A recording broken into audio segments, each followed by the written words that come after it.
Welcome to the Travel Business Unpacked, where passion meets possibility. Here's your host, Meredith Calloway.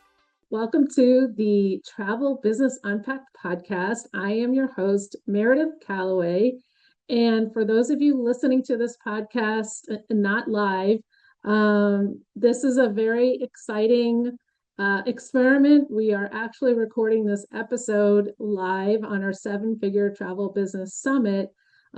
Today is November 19th, which is our second day of the summit. And the theme of today is market it. Yesterday's theme was monetize it. Today is market it. Tomorrow is manage it. So we thought it would be really fun to, repurpose content basically, right? Take advantage of doing a panel discussion on branding with actual advisors who have really done a great job on branding or rebranding. And that's what we're talking about today at the summit. And I think we all thought it would make for a really good podcast episode as well. So my first guest, we have a panel of three guests today, and we're going to bring them on one by one. My first guest is Jen Campbell-Bowles with Explore More Travel Company. Jen is a prior guest on the podcast. Excellent guest. I loved that episode with you, Jen. She is a travel MBA alum grad, and she is a member of our Top Producers Club, a repeat member of our Top Producers Club. So welcome to the podcast, Jen. Thanks for joining. Well, thanks for having me. So we're going to be talking about branding today. And what is interesting about your case, I guess, doesn't sound great, but what is interesting about what your situation that you went through is that you had a great brand and you loved your brand that you started with, which was Explore More Family Travel.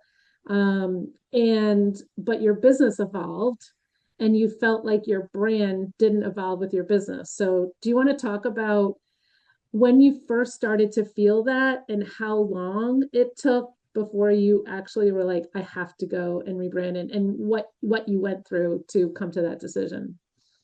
Well, I guess I started feeling it in early, I think it was 2023. I kind of noticed that families probably weren't even the biggest, or maybe it was just half of my business, but it wasn't like the majority like I thought it would be.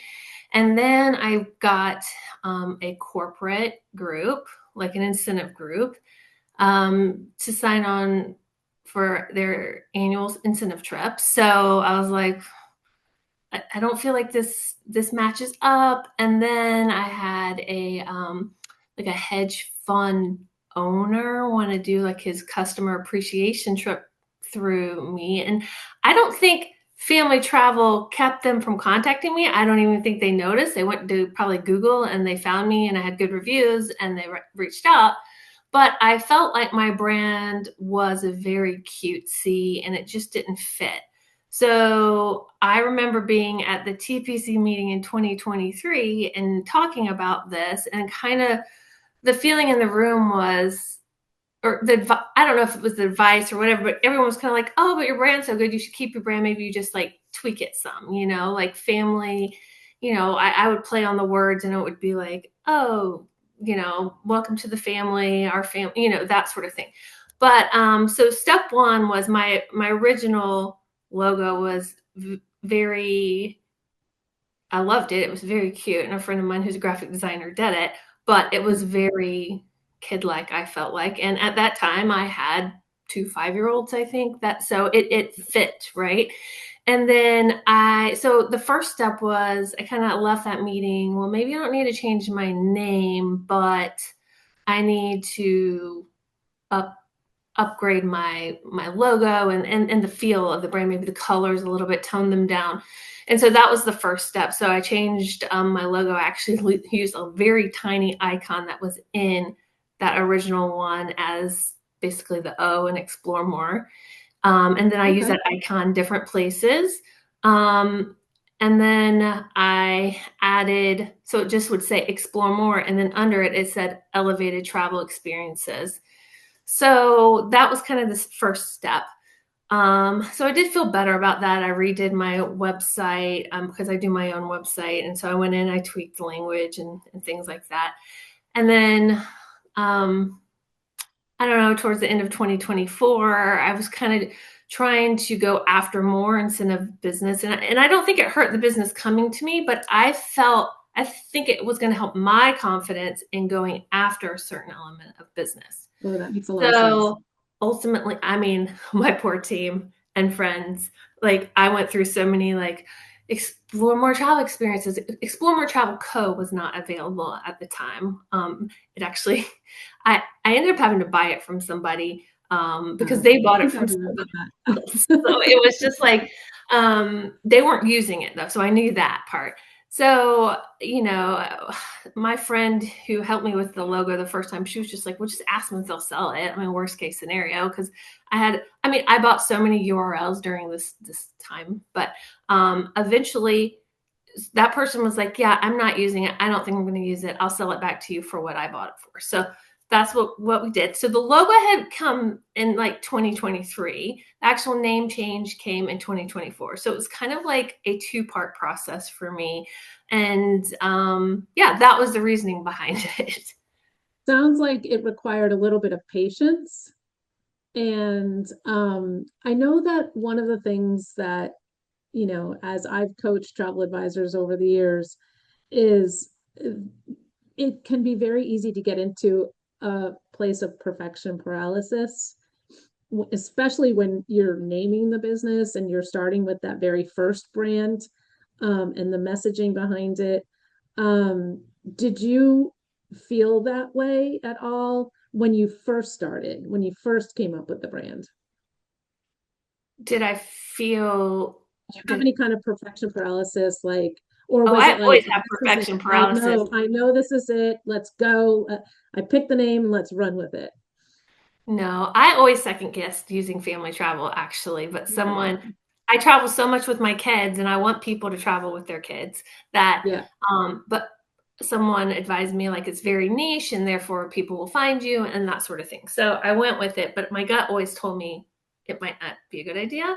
But I think also the other thing that has come about over the last 6 years is that what my brand started with or how my business started is not how it is now. Like how I thought I'd be planning trips is not how, I mean, I learned a lot from GTN, like, oh, this is how you make money selling travel, not doing it like I've always done it, right?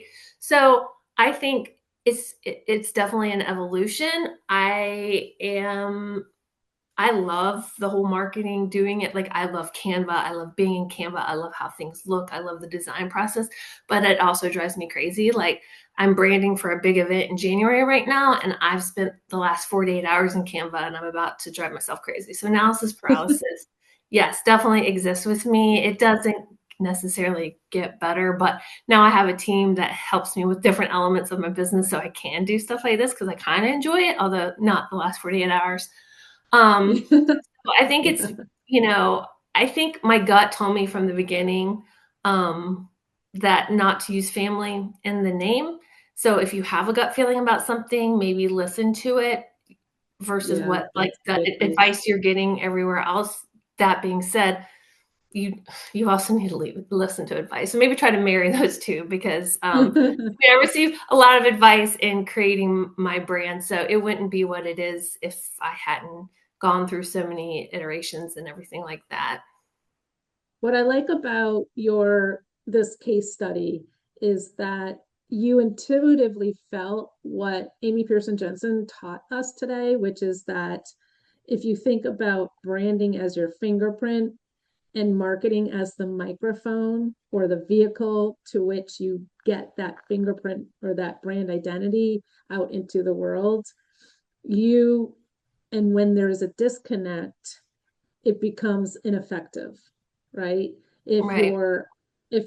your fingerprint says one thing, but what's being broadcast out actually has a different message or a different tone, it's going to feel like a lot of hard work. And I think you were intuitively feeling that.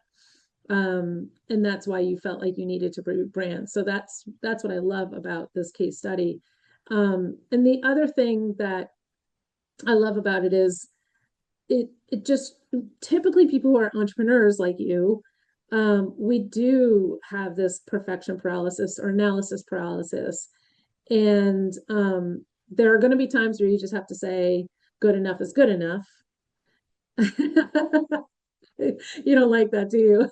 I was a financial analyst in my past life, so I'm very analytical and I overanalyze and I drive my team crazy. I mean, like so many pictures of like, what about this font? What about this font? What about this font? They're like, just pick a font. Nobody's really studying it that hard. So I have tried to, I do get to a point where I'm like, okay, it's good enough. It's okay. Right. But, you're investing a lot of money in some of this too. Like I just ordered like a step and repeat banner for an event I'm doing. And so I spent so much time just making sure. And then you see the preview and then it's different than how you built it in Canva and things like that. So that's where I really start to drive myself crazy. And I'm not suggesting everyone here drives themselves crazy. I think if you don't enjoy it, hire someone else to do it, first of all, marketing. But I think, I couldn't create a logo and that, all of that sort of thing. So definitely That's a hire really someone for important that. point there is that, we were just having a conversation before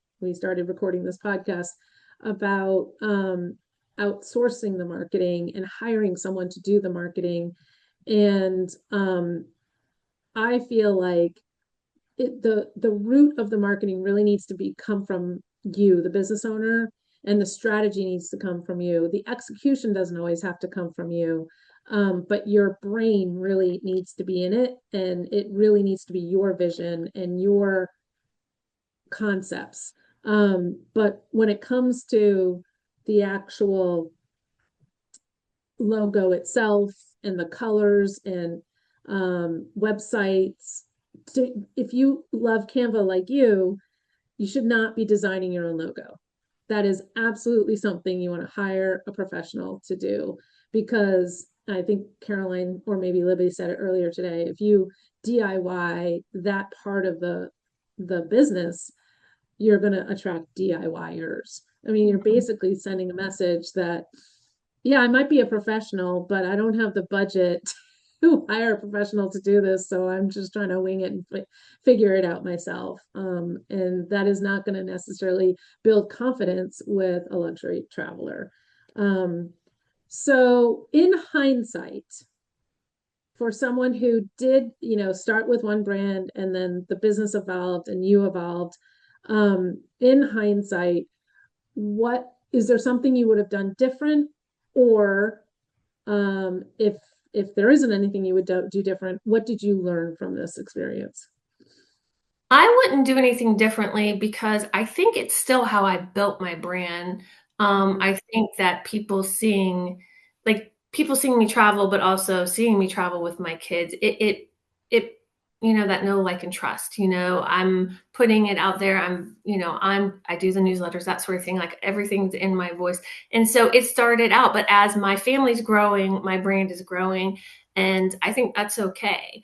And I think that I know not everybody on this call is, necessarily new to the business or anything, but even like my business from 3 years ago to now, like you're just always evolving, you're always changing. And so if you feel like something's not aligned, it's okay to change. Like at first I did not want to touch the word luxury, right? Because I'm like that. I envisioned it as like the white gloves, the crystal, all that sort of thing. And I saw something sometimes like luxury as a service, not a price point. I'm like, yes, that's what it is. Right. So I still use elevated a lot, but I still sneak that word in because I want people who are looking for luxury to still find me, but I don't want to.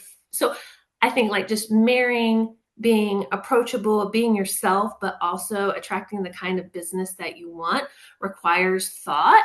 And so in analysis, but it's okay to start one direction and change, because how I thought I would operate this business and this brand is not how it is today. And that's okay. But I'm glad I went through everything I did because I think it's how I built the brand, but also it's how I learned the lessons to get me where I'm at today.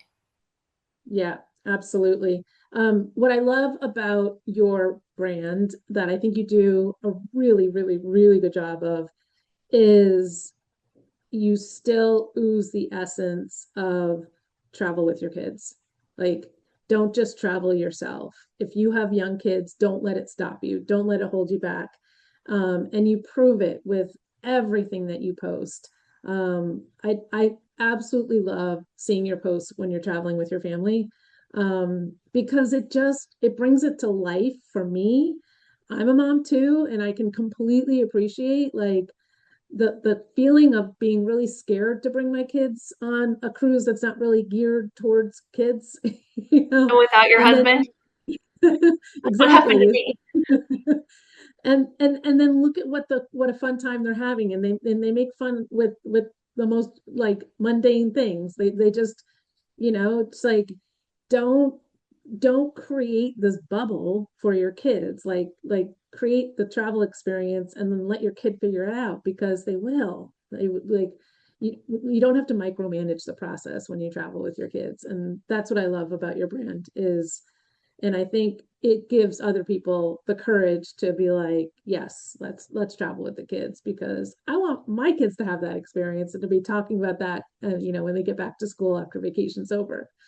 Yeah, and So I even if people aren't traveling with me because it's not the type of trip I plan, I want them to be inspired that it is yeah, possible and they can do it and that they should do it. And I think it's so important to open your kids' eyes to what exists in absolutely. the world. Absolutely. Absolutely. All right. Well, this has been very short, but very sweet. Thank you so much. All right. Well, thank you. And I'm sorry I have to dip out because now I have to pick up those same kids from school There right you now. So, go. Yes. goodbye. Go get in the pickup line. Thanks. Bye. All right. So our next guest is Erica Davies, with the Well Traveled Soul. Welcome to the podcast, Erica. Thanks for joining. You bet. Thanks for having me. Good afternoon. Good afternoon. So Erica is also a past podcast guest. And we did talk a lot about her brand in that podcast episode. She's also a Travel MBA alum too. And if you can't tell from her accent, she's from Rhode Island. Not I yet. love it. Haven't said enough yet. Let's count how many wickeds we get Yeah. in the next 12 minutes. First and foremost, I'm in love, in love, in love with the name of your business. And I think that it was like a stroke of genius when you came up with it. So how did you come up with the name of the business? Yes. So it's funny because could continue with Jen, the analysis paralysis, right? I had a list of names, spreadsheets, asking everyone.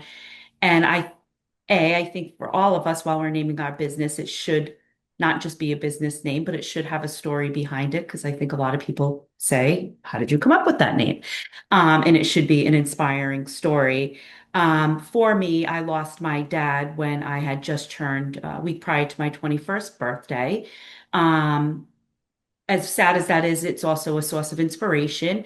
And we had a lot of great family memories growing up. While we didn't do exotic trips to wild and crazy places, we traveled a heck of a lot throughout New England and did quite a few cruises.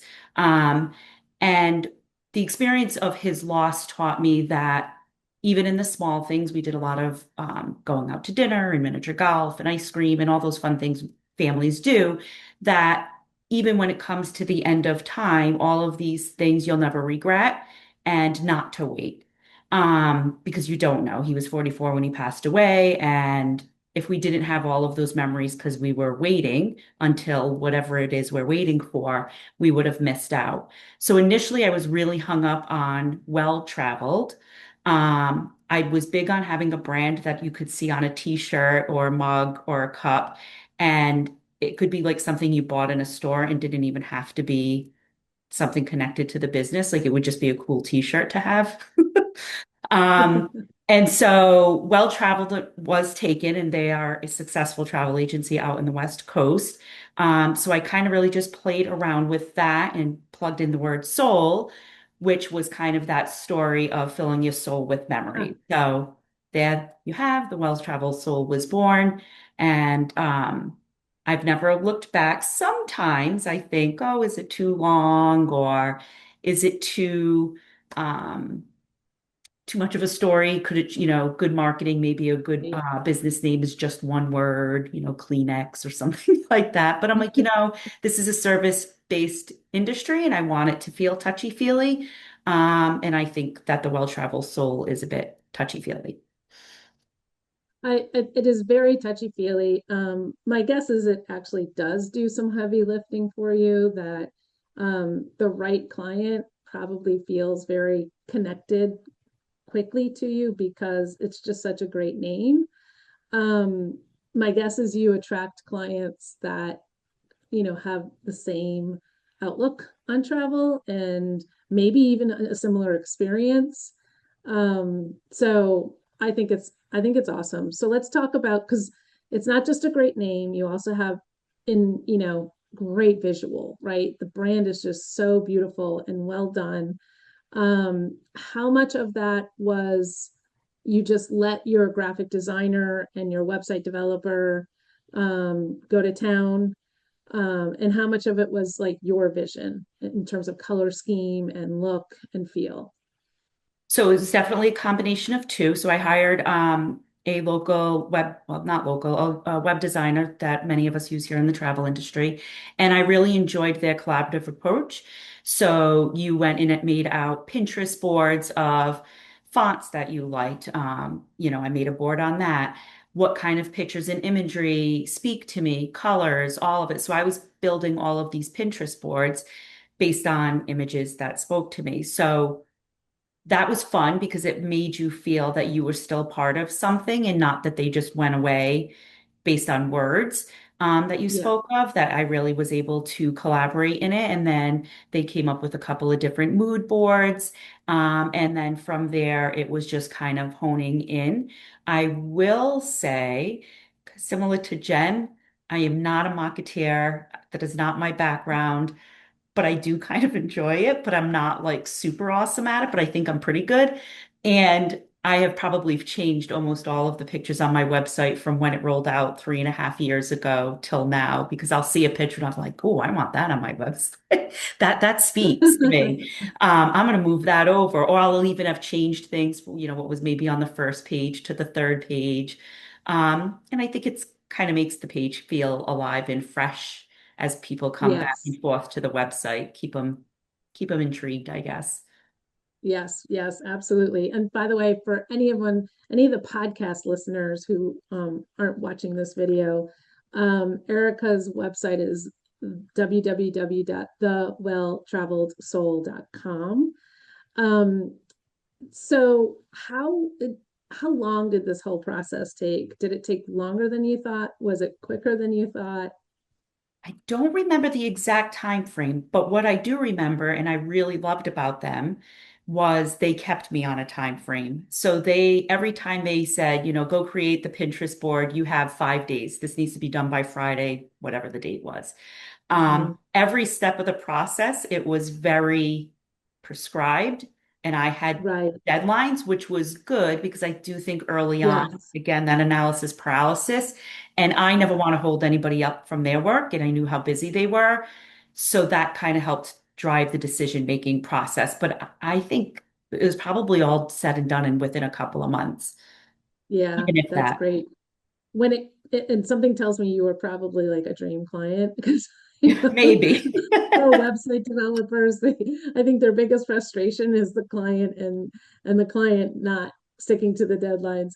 The copy, did you write all your copy? Did you have someone help you write your copy? Yep. So I hired a girl that I found on Instagram. At the time, Wow. my family was planning a trip to Roatan, and she was living there at the time. She was a digital nomad and content creator, and I really loved her storytelling with Roatan. So I just reached out and I was like, hey, I got a cool project. You want to help me out? And so she did it. And again, that content has changed in the last 3 years. Similar to what Jen said, the business has Mhm. evolved. I wouldn't say changed, it has evolved. So from those early days of whatever it was that I had written out there to today, I think speaks more to where I have landed almost 4 years later into the business. So there's a lot of questions, and this is going on in the chat right now. And Yeah. I'm glad you're asking this question because it's a really important part of this process. Um, I believe you used what was called Girl Boss at the time. Is that who Mhm. you used? Yep. Okay. And now she's rebranded and she is called Inflow Design. Yep. And she does an amazing job. And we have a lot of our advisors who used her. This is a really hard part of the process.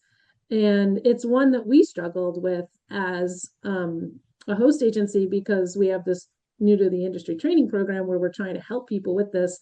And it was really, inflow was great, but she, would get full, like and have a Yeah. waiting list. And and we wanted to have multiple options for our students.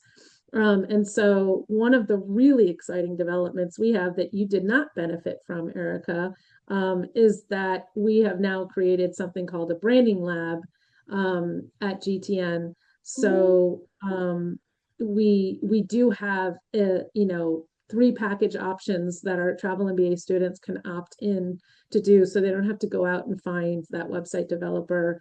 And it's a very similar process.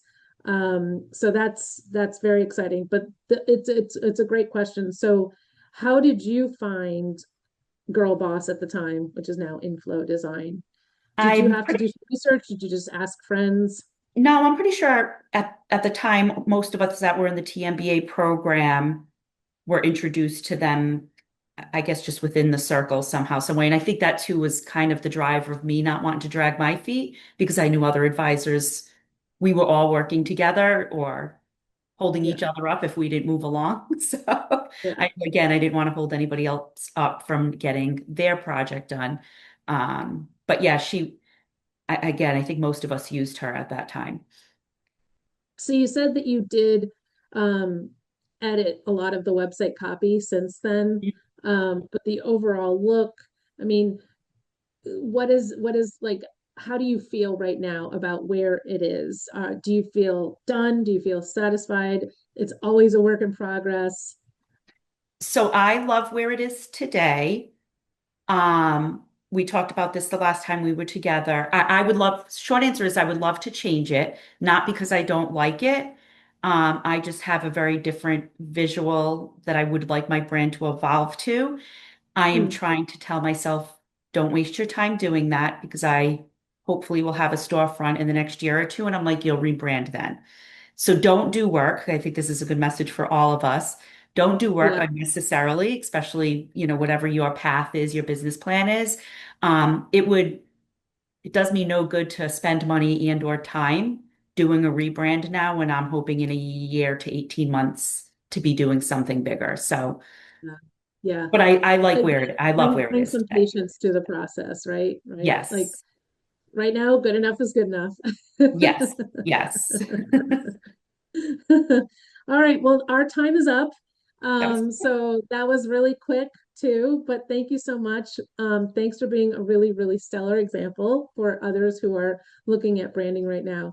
And thank you for being a second time guest on the Thanks podcast. for having me. Have a good Yes, afternoon. you too. And she didn't even say wicked once. Okay, so our final guest on this podcast episode is Margaret Fritz. Welcome to the podcast, Margaret. Thank you. There you are. I Awesome, am. awesome, awesome. So Margaret's business name is For the Good Times Travel, and that is also her website URL, forthegoodtimestravel.com. And she is our newbie of the panel, right? She is our newest travel entrepreneur. You are currently still in the Travel MBA program. Is that correct? That's right. Yep. Which cohort are you in? April. You're in the April cohort. Okay. So you actually have had the benefit of the branding lab. I had Yes. like a total brain fart on that name. Yes. My cohort was the first one to try that, I think. Awesome. Yeah. Awesome. So I love how this has evolved. So what I've heard about you is that you came to the your Jumpstart meeting already very clear on what you wanted and what you wanted the look to be, the tone to be, the essence of your brand. How did you have so much clarity so early in the process?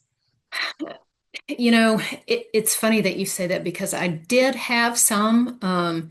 I had just left, a career that was unfulfilling. So I had gone through a lot of self-reflection, and it was really about knowing who I was as a person, I think, and learning about who I was, and knowing absolutely that what I didn't want to do anymore and what I did want to do going forward. But as I went through the MBA program and we started, kind of working through all the branding things, that just kept happening. I kept knowing myself more and learning more. And so things changed a little, but I had a pretty good idea. Yeah. Yeah, yeah. What did you learn about the branding process by going through it through such a structured program? hmm I think that you can get things stuck in your head that you're sure are the right answer, and they're absolutely not.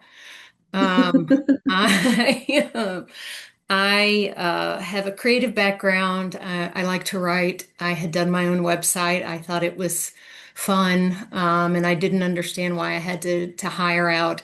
And I absolutely learned that really quickly why, and it all made sense once I went through the process of understanding the whole, if you DIY, you bring in DIY, that sort of stuff, Oh, and that's that. As married as I could be to something, if it didn't make sense in the greater scheme of my brand, then it made sense to drop it. So I tried to be flexible with a lot of things. I did have an airplane when I first came in, and I dropped that sucker quick. So, you learn it's against the rules. No, yep, no, like yep. gimmicky. Yeah, yes. I love that. What I love about your homepage is right up the bat, you see this picture of you. There's a little bit of your story. It's very well written. You spent years climbing the corporate ladder and burnt out, which I think a lot of people can relate to. But it also, you say that you're an Ireland and UK specialist and, you know it like a local, but that you don't just specialize in Ireland and UK. And Right. I think that is a massive question for a lot of people because they think, oh my God, I love Italy so much. That's all I want to do is sell Italy, Italy, Italy, Italy. And from a business perspective, the problem with that is you're going to be fighting to attract clients all the time. You don't really get a whole lot of repeat. Yes, people go back to Italy, but your clients aren't necessarily going to want to go to Italy every single time they travel. Yep. So I love how you were able to weave your passion for the UK and Ireland into your messaging. And we have other advisors in our network who have done that as well. The example I can think of is the Classy Lassies, Celtic Hearts Travel. They're both business partners from Ireland, but they live in the United States. They live here. They're married Americans, and like their whole thing is, yes, Ireland is a specialty for them, but they like to weave the Irish hospitality through everything that they do. So, which is the essence of what I got from your messaging. Um, Yes. Back to what I had asked Erica, tell me about the process for you. You said you thought you were supposed to DIY it and that was the right way to do it. So when it came to the colors and the fonts and the logo itself, how much did you play a role in that and how much did you let them bring their own creative ideas to you? In the brand, in where I ended up now, right? Not what I Yeah, built where you before. end up Okay. now. All right. Well, I told them everything. I sent them my life story that I had written out. I just was an open book, and I had done the Pinterest boards as well. So I had some ideas of color. Like I knew I wanted a feel of storytelling to come through it, but I wanted it to have kind of a heritage feel. So I had some color ideas that I sent to them, but I was always like, if you think something's going to look better, please let me know. I had told them that I was really inspired the last time I was in Ireland by all the wildflowers, and that I wanted that in there somewhere, but Yeah. I didn't want it to be overpowering. And so I said, you go do whatever you want to do, um, logo wise, and we'll just see. And she came back with, I mean, I just loved it. It has that little bit of floral in it. There's the way she wrote the script kind of calls back to the Cliffs of Moher, which really, probably nobody would know but me, but it's enough that I know that and I can see that. She just, yeah, we were on the exact same track, and she came back with something beautiful. So tell us how it feels, because now you're on the other side of this and you've gone through this process the way we recommend one goes through the process. And you really take the time and focus and effort and time to get clear on that tone and that messaging and that brand identity, that fingerprint. And now that it's done, how does that feel? It's interesting because I don't know that I would call it done. Yeah. Because I feel like, I mean, I feel like every day I get deeper into my brand, or I Mm. learn more about my brand, or I figure it out a little bit more. But in terms of website and logos and all that, I mean, I'm wearing my shirt today that has my logo on it. So I live in it and I love it. And everything that I learn and grow really complements it. And it all kind of feels like it's just naturally rooting in deeper. And Yeah. yeah. And does it help in when people ask you, oh, you left corporate, what are you doing now? Or has it helped at all in, are you seeing the fruits of the labor yet in client attraction? I am, and I think the more that I live my brand and the more confident I am in my brand, I'm seeing traffic pick up because that gets reflected in things that I post or in, I really love a brand photo shoot, overseas, and Oh, I yeah. I just had another one, and you just find those moments where you just feel like you have figured it out with your brand, and that key is in the lock. This last trip I wore my grandmother's bright red vintage Burberry trench in London for a photo shoot, and I mean it was like putting on my brand cape. It just and it showed everywhere, and people could see that on my face, and they could see what I was trying to do, and Yeah. so yeah, I It love just those makes it feel, moments. it oozes authenticity, and authenticity is is a form of credibility, I think, right? When people Yep. really feel like this is you, you're not just, portraying something else. This is who you are. It it it builds trust. I think you nailed it on the head. When you get it right, it really gives you confidence. It does. It really Yeah. does. Yep. Is there a story behind the name? There is Good actually. times travel. Yep. So my grandparents are who kind of got us into travel, and we traveled my whole life from when I was really little, and we would take these huge multi-gen family trips, and we went wonderful places. And at that time, the hotels that we stayed in generally had a piano player. And my grandparents' song was For the Good Times by Ray Oh, Price. And I would always go to the pianist and request that they play that for my grandparents, kind of as a thank you for bringing us on this trip. So I really wanted them in my business somehow. That And is so so, yeah, that's cool. how I got Talk the about the parallel with Erica. name. Yeah, it's very similar. Like her dad is in basically in the essence of her name too. So I Yeah. love that. I love that. Well, that is a perfect place to end. I think it's very inspiring to hear these stories because it's like you got to dig deep. This is when it comes to branding and messaging, you've got to be willing to dig deep and go deeper and go deeper and go deeper and really let the heart come out and not just the head. So Yep. thank you for being a really good example of that. And thank you for being a guest on the podcast. Oh, thanks so much for having me. We'll I have to appreciate have you back for a full episode in the future. Oh, I'd love that. Yeah, we can talk all about climbing the corporate ladder and getting out of that world. Exactly. All right. Thank you, Margaret. Thanks, All right. Meredith. So we have, yep, no problem. We have just a couple of minutes to wrap up. Um, yes, she mentioned the destination photo shoot, which is what we were talking a little bit earlier to Alex Warlow about Pics Around. That would be a destination photo shoot. So when you do go travel yourself as a travel advisor, a lot of our advisors are doing that. They're hiring a destination photographer to spend 2 hours, 3 hours of one of your days while you're traveling.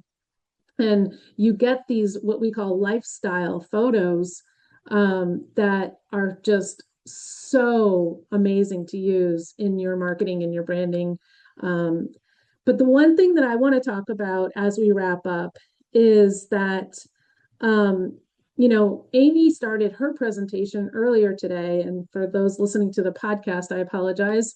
But what she was talking about is, you know, when you start with your brand and you really take the time to design a brand that is unique to you, that really is your fingerprint, it makes the broadcasting of that brand doesn't feel like hard work.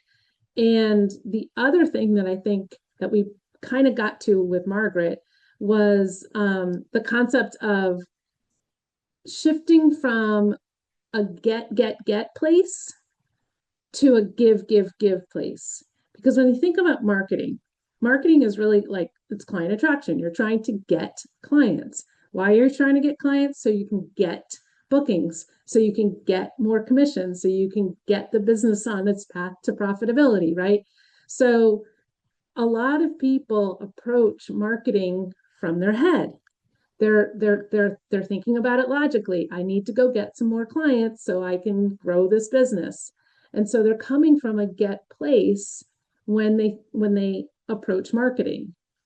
And the reason why we start with the brand, and to be even more specific, to dig deeper, we actually start with a message that is rooted in your brilliance. It does something really, really magical with your brand and then thus your marketing efforts.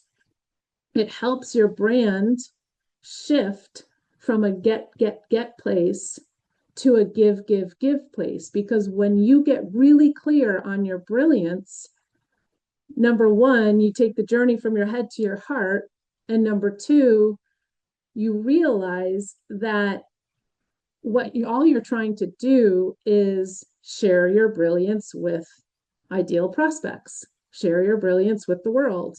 Now, you don't want to share it with everyone because if everyone was your client, you'd be exhausted. But you want to find the people that your brilliance is intended for because, I don't think our higher power plays tricks on us. We're all born with a brilliance, something that's really unique to us. And we weren't born with this to hoard it to ourselves. We were born with it so that we can share it with others and make a positive difference in other people's lives. So when you really think about your messaging and your branding from that perspective, there's a beautiful, beautiful shift that happens in your marketing, in that your messaging goes from I'm just trying to get more clients and a transactional point of view to I'm trying to give, I'm trying to serve, I'm trying to be of benefit to you. And that is, I think, it's just critical to this process, absolutely critical to this process.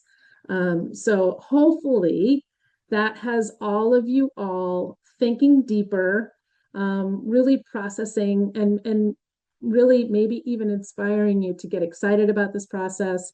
And when you do wrap your brilliance in your messaging and in your branding, um, I was able to years and years ago make the shift in my head, in my own mentality of I don't have to market anymore. It's actually my duty to market. Like I need, because how are those people going to find me if I don't put myself out there? And there are people that I really need to help. And if I don't put myself out there, they're never going to find me, and I'm never going to be able to share my brilliance and make a positive difference in their lives. So it really brings a whole new beautiful shift to the marketing conversation.